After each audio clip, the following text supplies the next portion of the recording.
नमस्कार, मैं प्रदीप निराला और आप देख रहे हैं तहलका हरियाणा। आज एक हम ऐसे जरूरी और अहम मुद्दे के ऊपर बात करेंगे जिससे आज तक न जाने कितने लाखों हजारों लोगों ने, युवाओं ने, युवतियों ने और बच्चों, यहाँ तक कि छोटे बच्चों ने अपनी जान गंवा दी है। आज हम बात करेंगे जो उन लोगों के बारे में जो डिप्रेशन का शिकार होकर नाकामयाबी जैसे किसी भी कदम पे उनको मिलती है, चाहे बिजनेस में हो, चाहे परीक्षा में हो, चाहे किसी और वजह से जो उनको टेंशन आती है, वो टेंशन की वजह से अभी आत्महत्या तक करने को मजबूर हो जाते हैं। आज हम बात करेंगे ऐसी इसी मुद्दे पर।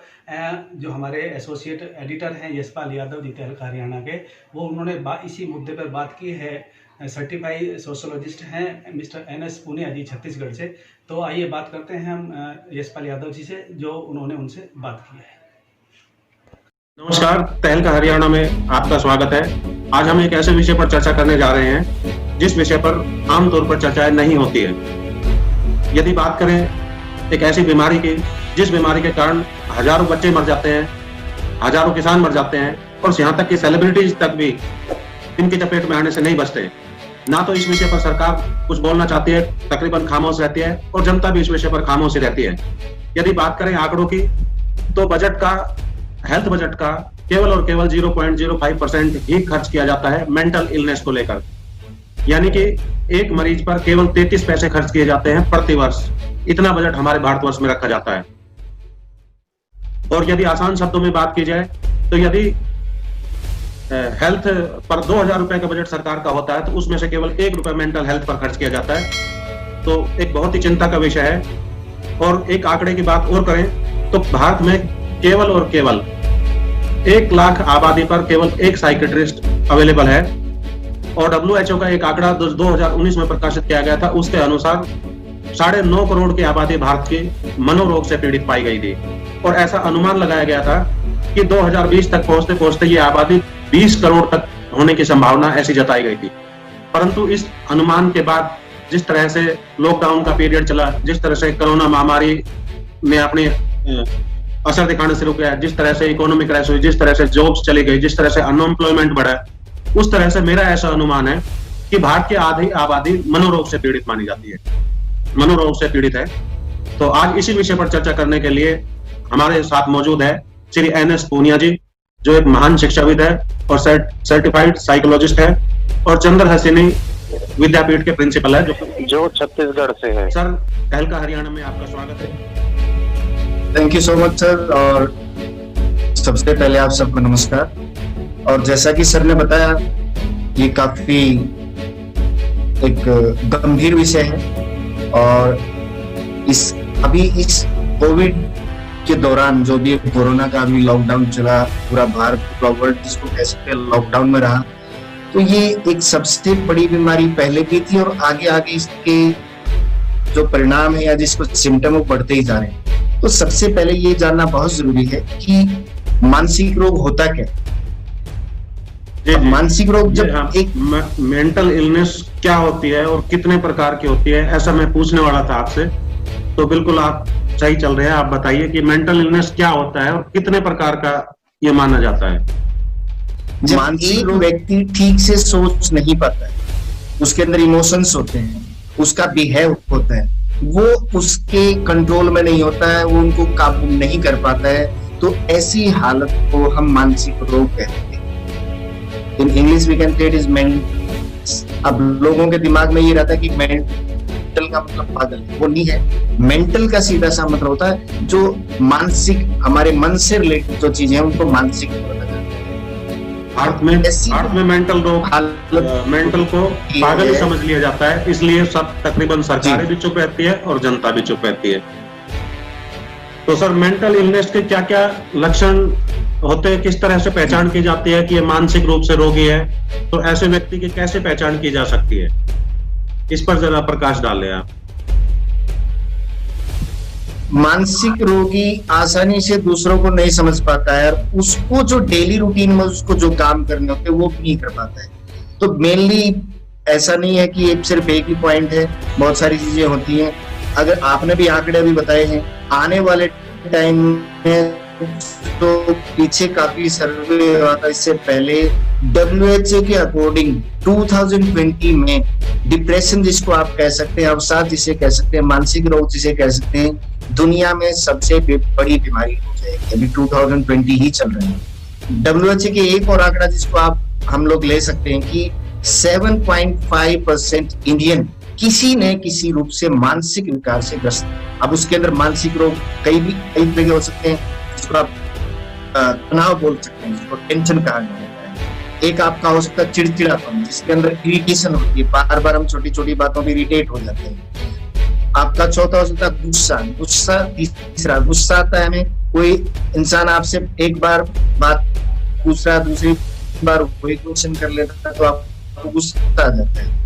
और ये स्टेजेस हैं, पहले आपको टेंशन होगी किसी बात से, लॉन्ग टाइम के लिए वो बात आपके दिमाग में रहती है, उसके बाद आपको इरिटेशन होना शुरू हो जाएगी, उसके बाद आपको ये पता ही नहीं लगेगा कि गुस्सा क्यों आता है, और उसके बाद लास्ट स्टेज जब जाते हैं उसको बोला जाता है डिप्रेशन। तो ऐसा नहीं है कि ये एकदम से डिप्रेशन में आ जाते हैं। अगर हम इसको टाइम टू टाइम इसकी पहचान कर दें, इसके जो सिम्टम्स जो होते हैं उनको हम रूट आउट कर लें, उनकी पहचान कर लें, तो इजी है इसको खत्म करना। तो मैं सबसे पहले आपके साथ से मेन चीजें 2 ही पॉइंट है, टेंशन और डिप्रेशन। उसमें मैं आपको बताना चाहूंगा कि इसके लक्षण क्या होते हैं। लक्षण में क्या रहता है कि हम सुबह जब उठते हैं तो सुबह से ही सिर दर्द होना शुरू, गुस्सा आना शुरू हो जाता है, नींद या तो कम आएगी या ज्यादा आएगी, एवरेज नहीं होती, या तो आप सोते ही रहेंगे या फिर आपको नींद ही नहीं आती है। किसी भी एक चीज पर आप ध्यान नहीं लगा पाते, जो आपको समझाने वाला होता है उसको आप क्या करते हो, इग्नोर करना शुरू करते। इसके अलावा जब आपसे कोई अपना आपका ज्यादा करीबी है, या फॉर एग्जांपल आप अपने घर पे रहते हैं, फॉर एग्जांपल ईमेल्स अगर अपने उसमें रहते हैं, पेरेंट्स की पास चले जाते हैं, छोटी छोटी बातों पे रहते हैं। डिप्रेशन के लक्षण में क्या होता है, इंसान जैसे ही कहीं बातचीत होगी वो रोना शुरू कर देता है, अपने आप को एक्सप्रेस उसी तरीके से। तो मेन ये सारे सिम्टम्स रहते हैं। तो जैसा कि आपको बता ही चुका हूं मैं, इसमें अब बात आती है कि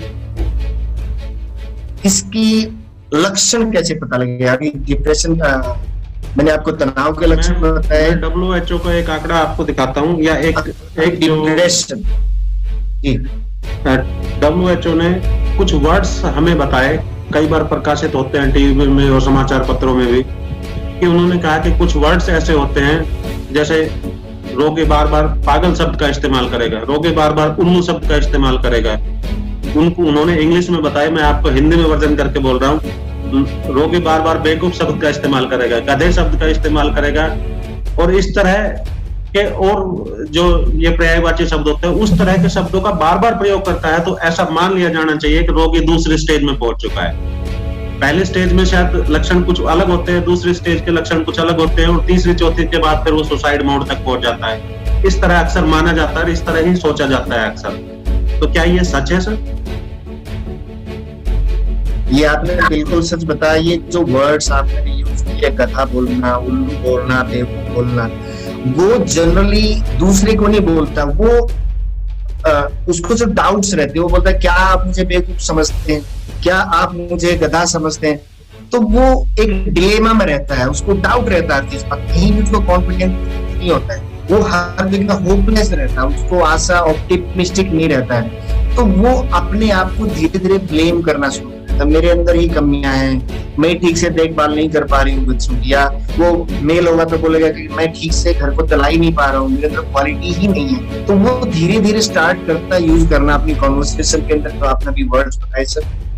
उसके बाद वो अपने आप को ब्लेम करना शुरू, और वो जो लास्ट में जब आप आती है तो उसको हम डिप्रेशन बोलते हैं। और आज की डेट में अगर आप लें तो आम बीमारियों में से एक है। इसमें बच्चे हैं भी आते हैं, उसमें जवान भी आते हैं, बूढ़े भी आते हैं, हर तबके के लोग इस बीमारी के शिकार हैं। जी सर, आप एक नामचे स्कूल के प्रिंसिपल भी हैं, एक महान शिक्षाविद भी हैं। तो ऐसे में बच्चों में डिप्रेशन की भावना या मनोरोग की भावना ऐसे पनप जाती है। अक्सर ऐसा देखा जाता है, बच्चे भी सुसाइड तक पहुंच जाते हैं, या कुछ गेम्स भी उस तरह के आ रहे हैं। तो वो भी क्या, जैसे PUBG हुआ, या दूसरे ऐसे गेम हुए जिससे बच्चे सुसाइड तक हो जाते हैं, क्या वो भी मनोरोग के शिकार होते हैं या फिर वो किसी अन्य प्रेशर के कारण सुसाइड ऐसे सैकड़ों विद्यार्थी प्रत्येक वर्ष जो है आत्महत्या की तरफ चले जाते हैं। तो मैं पेरेंट्स होने के नाते ऐसा जानना चाहता हूँ कि वो सर बिल्कुल ये बच्चे मनोरोग के शिकार हो चुके हैं और क्या उसका इलाज फिर कराना संभव होता है, किस तरह से मैं उसके साथ ट्रीट करूं।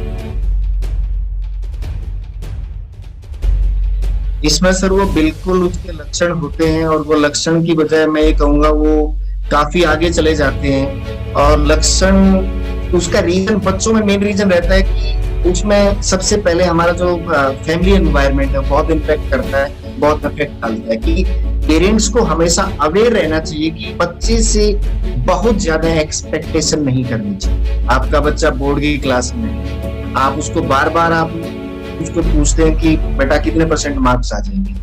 बच्चा अगर किसी एंट्रेंस एग्जाम की तैयारी कर रहा तो आप बार बार पूछते हैं बेटा सिलेक्शन तो हो जाएगा ना।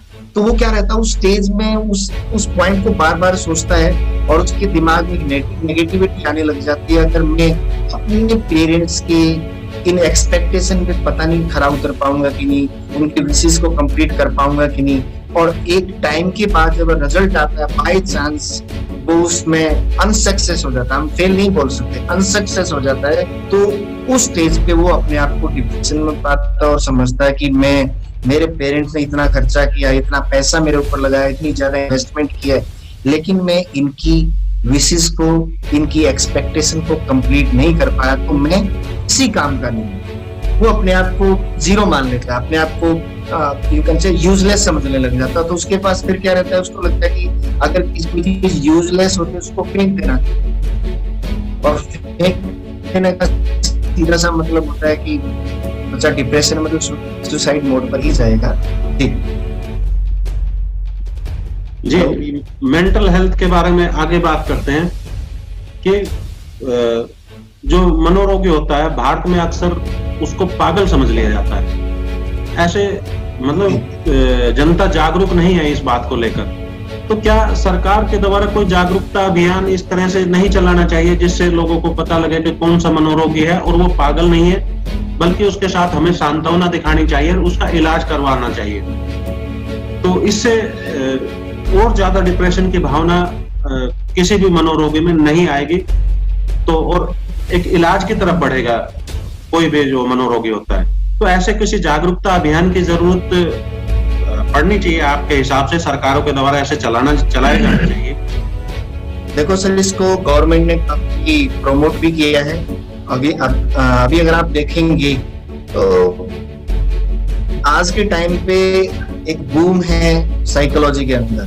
गवर्नमेंट ने एक बहुत अच्छा सब्जेक्ट भी साइकोलॉजी का 11th-12th के अंदर इंट्रोड्यूस किया है, और आने वाले टाइम में जितने भी क्लासेस रहती है सबको मेन सब्जेक्ट में भी इसको डाला जा रहा है कि इसको बच्चे अच्छे से कर पा रहे हैं, और स्कूल भी प्रयास कर रहे हैं और आपका गवर्नमेंट भी प्रयास कर रही है। लेकिन इस चीज में मेन जो मैं ऐड करना चाहता हूँ कि सबसे पहले, बाकी तो सोसाइटी की तो ड्यूटी है, सबसे पहला जो स्टार्टअप रहता है सर, या जो आप कह सकते हैं सबसे पहले तो करेगा, इसको स्टार्टिंग करनी है, वो जिसको आप सेल्फ रेमेडी कह सकते हैं, कि जब तक अपने से हम खुद स्टार्ट नहीं करेंगे, अपने आप नहीं सोचेंगे कि मुझे ही इसको अपोज करना है, इससे फाइट करनी है, इसके लिए स्ट्रगल करना है, तो बाकी कोई आपकी हेल्प नहीं कर पाएगा। तो in my opinion we have to start ourselves. मेरा पूछने का मतलब ये था कि सिस्टम से हेल्प नहीं मिलती है, मींस एक सिस्टम उस तरह से काम नहीं करता है, सिस्टम की कार्यशैली उस तरह से नहीं होती है कि वो मनोरोगी को पहचान करे और उसकी मदद करे। जिस तरह से अगर हम फिजिकल हेल्थ के बारे में बात करें, फिजिकल हेल्थ के बारे में प्रधानमंत्री जी ने भी बोला, और एक तो कैंपेनिंग भी शुरू की प्रधानमंत्री जी ने अलग अलग नामों से। तो इस तरह से मेंटल हेल्थ के बारे में प्रधानमंत्री जी ने कुछ नहीं बोला, कुछ नहीं कहा, और ना ही किसी तरह की कोई कैंपेनिंग, ना ही किसी तरह के कोई जागरूकता अभियान चलाया। तो इस तरह से अगर प्रधानमंत्री जी किसी विषय को लेकर बात करते हैं तो वो एक चर्चा का विषय बन जाता है, और उस तरह सरकारी मशीनरी उसको एक्टिव करने के लिए लग जाती है। तो प्रधानमंत्री जी के द्वारा समय समय पर मेंटल हेल्थ के बारे में, बच्चों के मेंटल हेल्थ के बारे में विशेष रूप से बोलना चाहिए, ताकि सिस्टम उसको सपोर्ट करे। अभी सिस्टम के द्वारा सपोर्ट नहीं मिल पाता है, ऐसा अक्सर देखा गया है। आपकी बात बिल्कुल दुरुस्त है सर। इसमें अभी आपने एक छोटा सा एक न्यूज आई थी, सुशांत राजपूत ने, hello hello, am I audible sir? जी आवाज आ रही है जी। सुशांत राजपूत ने सुसाइड किया है। और आप एक छोटा सा मैं एग्जांपल जरूर दूंगा कि इससे पहले, अभी आज का जो सिनेरियो चल रहा है, पहले लोग क्या करते थे, अगर सुसाइड होता है या कोई हत्या करता तो उसको भूत देता या लगा लीजिए या उसको कुछ और शायद हम लोग समझते थे।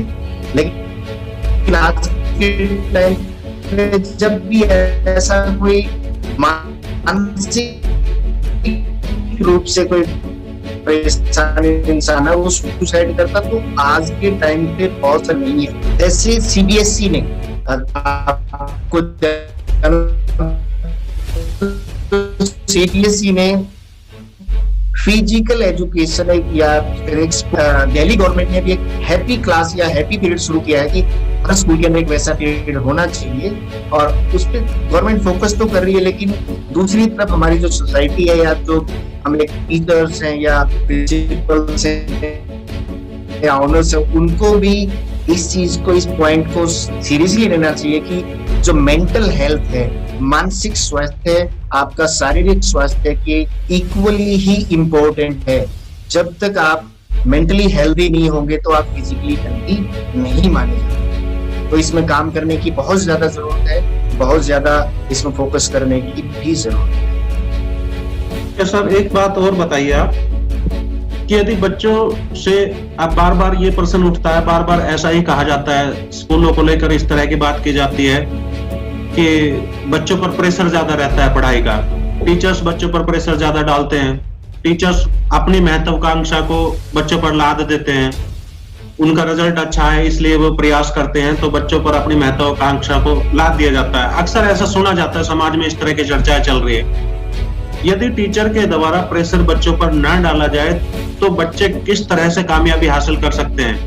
क्योंकि ये भी असल जिंदगी में जब आप जाएंगे, जब आपका विद्यार्थी जीवन खत्म हो जाएगा, तब आप असल जिंदगी में जाएंगे तो तरह तरह के प्रेशर आएंगे आपके ऊपर बैंक का प्रेशर आएगा, आपके EMI चुकाने का प्रेशर आएगा, आपको घर बनाने का प्रेशर आएगा, आपके पास अपना बिजनेस बढ़ाने का प्रेशर आएगा, बाकी कितने तरह के प्रेशर आपको झेलने पड़ेंगे। जब आप स्टूडेंट लाइफ में बिल्कुल प्रेशरलेस बच्चों को बढ़ा देना चाहते हैं तो वो असल जिंदगी में फिर वो किस तरह से प्रेशर को झेल पाएंगे? क्या वो मनोरोगी नहीं हो जाएंगे? क्या उस तरफ फिर वो डिप्रेशन के शिकार नहीं हो जाएंगे? और यदि डिप्रेशन के शिकार हो तो फिर आत्महत्याओं की तरफ नहीं बढ़ेंगे वो लोग। तो क्या ऐसा करना उचित है कि बच्चों से प्रेशर बिल्कुल हटा दिया जाए और टीचर्स के द्वारा प्रेशर ही ना डाला जाए रिजल्ट बनाने के लिए? तो क्या ऐसा उचित है? प्रेशर, देखो सर, आपने बहुत अच्छा क्वेश्चन पुट किया है। प्रेशर कई तरह के होते हैं। एक प्रेशर होता है कि अपनी जो विशेष है, अपनी एक्सपेक्टेशन को इम्पोज करना बच्चों उनके ऊपर कि आपको डॉक्टर बनना है, लेकिन बच्चे का क्या इंटरेस्ट है, वो डॉक्टर नहीं बनना चाहता, वो लॉयर बनना चाहता है। उसको लॉयर बनने के उसका इंटरेस्ट है, उसका एम है, तो उसी लाइन में उसको लेके जाना है। लेकिन उसका एक पर्सपेक्टिव प्लान भी उसको बनवाना पड़ेगा कि आपको इतना टाइम पढ़ना है, आपको एक न्यूट्रिशनल डाइट आपको लेनी पड़ेगी। तो वो हम प्रेशर ना डाल के उस चीज को डाइवर्ट कर सकते हैं। तो उसको डाइवर्ट हम लोगों को करना पड़ेगा। पुराने जमाने में क्या आप कह सकते हैं, बिफोर 20 ईयर्स तो ज्यादा प्रेशर रहता था, तब पिटाई भी ज्यादा होती थी, फिजिकली पनिशमेंट भी मिलती थी, फैसिलिटीज भी नहीं मिल पाती थी, बहुत सारी चीजें। प्रेशर पहले ज्यादा था, आजकल प्रेशर नहीं है। आजकल मेन प्रॉब्लम क्या रहती है कि अपनी विशेष पेरेंट्स या टीचर्स को इम्पोज करते हैं, उन पे थोपते हैं, तो बच्चा उसको प्रेशर मान लेता है। लेकिन जब बच्चे को बेनिफिट्स है या फिर उसके लॉसेस हैं या मेरिट्स हैं, डीमेरिट्स हैं, किसी चीज की बताकर उसको समझा कर किया जाएगा तो बच्चा प्रेशर नहीं लेगा। और बच्चे को, जिसको एक बार मैंने और एक सेमिनार किया था उसमें बात की थी इमोशनल इंटेलिजेंस, तो बच्चे की इमोशनल इंटेलिजेंस को हम लोगों को स्ट्रॉन्ग करना पड़ेगा। तो ऑटोमेटिकली जो बच्चा दूसरे प्रेशर लेना सीख जाएगा। बच्चे को समझ आ जाए कि व्हाट इज क्रिटिकल सिचुएशन, तो क्रिटिकल थिंकिंग के अनुसार कौन सा डिसीजन ठीक रहेगा। एक स्ट्रेसफुल एनवायरनमेंट है, स्ट्रेसफुल सिचुएशन है, तो उसको कैसे हैंडल करना है, किस टाइम सोना है, वो सब सारी चीजें उसके अंदर आती हैं। तो बच्चे को प्रेशर तो देना ही पड़ेगा, लेकिन वो प्रेशर की बजाय इसको डाइवर्ट करके मेरिट्स डीमेरिट्स उसको बताई जाए, प्लस उसको अपना जो एक फ्यूचर है, अपने फ्यूचर के लिए वो जो एम वो जो बनाना चाहता है उसको ऑप्ट करने की उसको फ्रीडम होनी चाहिए, उसका इंटरेस्ट क्रिएट ये करना। मेरा मेन बात ये है, आप कहना चाहते हो उसका इंटरेस्ट क्रिएट करना है, ना कि उस पर प्रेशर डालकर अपने जो विशेष है उसको इम्पोज करना होता है। बहुत अच्छी बात बताई। एक क्वेश्चन आखिरी मैं आपसे ये पूछना चाहता हूँ कि किसान आत्महत्या की तरफ चले जाते हैं, अक्सर किसान पर कर्जा बढ़ जाता है, कर्जा बढ़ने के कारण फिर वो आत्महत्या कर लेते हैं। अक्सर महाराष्ट्र में ऐसा देखा गया, दूसरे स्टेट में भी ऐसा देखा गया है कि किसान आत्महत्या कर लेते हैं, लेकिन कर्जा बढ़ने के कारण तो मुझे नहीं लगता कि आत्महत्या की जाती है, वो भी किसी न किसी मनोरोग के शिकार रहे होंगे, उस कारण से आत्महत्या कर। तो क्या उस दिशा में भी हमें काम करने की, या उनके लिए आपका क्या कहना है, उनको क्या संदेश देना चाहते हैं? क्योंकि हमारे इस चैनल को किसान लोग भी बहुत ज्यादा देखते हैं, उनको प्रेफर करते हैं, तो किसान लोगों के लिए आपका क्या संदेश रहेगा कि इस तरह से आत्महत्याएं उनको ना करनी पड़े, अगर कोई बीमारी है तो उसका इलाज कराएं, उनके लिए आपका क्या संदेश? और आखिरी क्वेश्चन ये है कि सुशांत सिंह राजपूत, उन्होंने आत्महत्या किन परिस्थितियों में करनी पड़ी अब तक हम समझ नहीं पाए। क्या वो भी किसी मेंटल इलनेस के प्रॉब्लम में थे, या उनको किसी अन्य कारण से उस तरह का करना पड़ा? तो जैसा आप स्टडी कर पाते हैं, क्योंकि आप एक साइकोलॉजिस्ट है, आप अच्छी तरह से जानते हैं, हमसे ज्यादा बेहतर आप बता सकते हैं। तो पहले किसानों के बारे में बताइए सर, उसके बाद सुशांत राजपूत से की बात। ये आपने बहुत अच्छा क्वेश्चन पूछा, क्योंकि आज के टाइम पे सबसे ज्यादा प्रॉब्लम स्टूडेंट्स को है और किसानों को भी उतनी ही प्रॉब्लम है।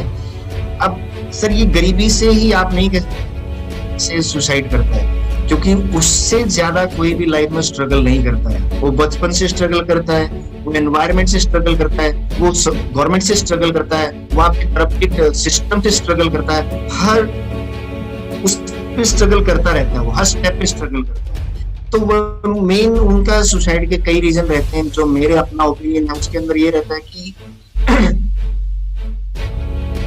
गवर्नमेंट से जो उनको फैसिलिटीज मिलती है वो उन तक पूरी नहीं पहुंच पाती है, और जब उन चीजों को रूट आउट करने के लिए, सॉर्ट आउट करने के लिए वो, या लोन लेने के लिए, या कुछ हेल्प करने की जो गवर्नमेंट ने स्कीम्स निकाली है, वो कहीं भी अप्रोच करता है गवर्नमेंट ऑफिसर्स के पास, जिसको आप शासकीय अधिकारियों के पास, तो वहां से उसको एक पॉजिटिव रिस्पॉन्स नहीं मिलता है, या फिर पॉजिटिव रिस्पॉन्स मिलता है तो वहां करप्शन की बात की जाती है, उनसे कुछ लेने देने की बात की जाती है। तो उस वजह से वो उसके पास एक ऑप्शन नहीं रहता कि इनकी कंप्लेन कहाँ की जाए। तो उस स्थिति में जब वो हेल्पलेस, उसको कोई रास्ता नहीं मिलता, तो उसको सिर्फ एक ही चीज ये कि मैं नहीं होऊंगा तो मेरे पास जो कुछ भी होगा वो देखा जाए। तो मैं भी किसान का बेटा हूँ, और मैं एक ही चीज शेयर करना चाहूंगा किसानों से या किसान भाइयों से कि एडुकेशन एक ऐसी चीज है, एक ऐसा वेपन, अगर वैसे बहुत जागरूक है किसान आजकल, सब कर भी रहे हैं, तो हमें अपने बच्चों को दुखी सुखी जैसा भी होकर अगर हम बच्चों को पढ़ाएंगे, उनको एजुकेशन में उनका इंटरेस्ट क्रिएट करेंगे, उनको प्रोत्साहित करेंगे करने के लिए, तो आने वाला टाइम, जैसे अभी भी बदल रहा है, गवर्नमेंट ने भी स्कीम्स चलाई है, बहुत फोकस किया जा रहा है, बहुत सारा बजट भी पास किया जा रहा है। अगर बच्चों को किसान भाई या उसके उनसे रिलेटेड जुड़े हुए टीचर्स उन बच्चों को मोटिवेट करके एजुकेशन के अंदर, शिक्षा में उनको बच्चों को ज्यादा से ज्यादा मोटिवेट करेंगे, तो आने वाले टाइम में भी किसानों की भी धीरे धीरे परेशानियां खत्म हो जाएंगी, रोजगार के अवसर बच्चों को मिलेंगे। अब जैसा आपने लास्ट क्वेश्चन पूछा कि सुशांत, अब वही बात फिर आती है कि सुशांत एक ऐसी फैमिली से बिलोंग करता है, ऐसे एरिया से गया कि जहाँ वहां जाने के बाद 99% मुंबई अनसक्सेसफुल लोग काउंटिंग में आते हैं, 1% सक्सेस में आते हैं। तो वहां पर भी वही है कि वो कहीं ना कहीं ऐसी सोसाइटी से गया है जहां उनके पीछे ऐसी सपोर्ट नहीं थी कि वो फिल्मी बैकग्राउंड से थे या उनको वहां सपोर्ट मिलने वाली, तो इस वजह से वो धीरे धीरे उन करते करते करते वो एक ऐसी स्टेज में चला गया कि उसको लगने लगा कि मैं सक्सेस होने के बाद भी अनसक्सेस हूँ। अब इसमें दो चीजें हैं, सोशल डिस्टेंसिंग, अब आप लास्ट में से समझेंगे। अब कोरोना सोशल डिस्टेंसिंग से करते हैं तो वो बच जाते हैं, लेकिन अगर हम as a human being social distancing इंसानों से रखते हैं, मानसिक रोगी हो जाते हैं। तो हमें इंटरेक्शन करते रहना चाहिए, अपने से जो हमारे आसपास हैं उन लोगों से मिलते रहना चाहिए। आप कह सकते हैं उनके साथ हमें बातचीत हमेशा रखनी चाहिए, अपनी शेयरिंग्स उनके साथ करनी चाहिए। मैं यही कहूँगा। जी जी, अंत में आप हमारे दर्शकों को सिर्फ 2 ही लाइन में कुछ मैसेज देना चाहेंगे सर?